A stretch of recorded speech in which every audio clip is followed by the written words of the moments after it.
रामकृष्ण हरी. हे बघा, या ठिकाणी पाणी चालू आहे.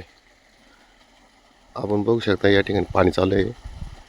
आणि ही पाटाने पाणी आपण शेताला देतोय. मका टाकलेले आहे, अजून मका उगवला नाही, पण हे आंबोनीचं पाणी आहे. बघा, त्या ठिकाणी आमचे दुसरे मित्र आहेत, ते गवताला पाणी भरतात. राज्यात जे राजकीय लोक म्हणतात ना, आम्ही शेतकरी आहेत आणि शेतकरी असल्याचा फार मोठा बडजाव करतात. त्यांनी शेतात अशी कामं करून बघा, मग खरंच जनता त्यांना म्हणून का तुम्ही शेतकरी आहेत. नाहीतर ह्या भारत देशामध्ये सगळं फसवणुकीचे प्रकार चालले. शेतकरी म्हणून शेतकऱ्यांची मतं घ्यायची, शेतकऱ्याला धुळीला मिळवायचं, असं प्रकार चालू आहे.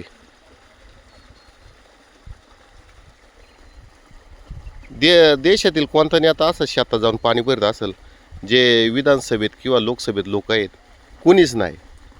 त्यामुळे त्यांना शेतकऱ्यांचं दुःख कळत नाही आणि दुःख कळूनही त्यांना कळून घ्यायचं नाही, असा प्रकार चालला देशामध्ये. त्यामुळं देश आता आहे ना, आपला देशाचं भविष्य हे आदंतरी निर्माण झालेलं आहे. काय देशात घडेल काय सांगता येत नाही. आणि देशापुढे इतक्या समस्या आहेत का त्या समस्याचं कोणी निराकरण करताना दिसत नाही. काही RTI कार्यकर्ते वगैरे लढतात, पण त्यांना बी म्हणावं तेवढा पाठिंबा मिळत नाही. बघा, आम्ही शेतकरी आहोत. आता तुम्ही बघा, मी तर खरोखर शेतकरी आहे का नाही, मी स्वतः पाणी भरतोय.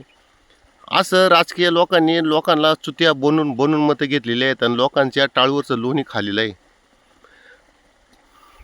आणि लोकांना लाचार बनून निवडणुकीच्या काळात पैसे वाटप करायचं, ढाब्यावर न्यायचं, काहीतरी खाऊ घालायचं आणि अशीच मतं घ्यायची. मताला सुद्धा ह्या देशात काही किंमत राहिलेली नाही, अशी परिस्थिती आहे.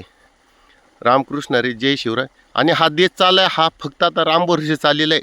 ह्या देशात कोणाला न्याय मिळन आणि कोणाला फाशी होईन हे सांगता येत नाही.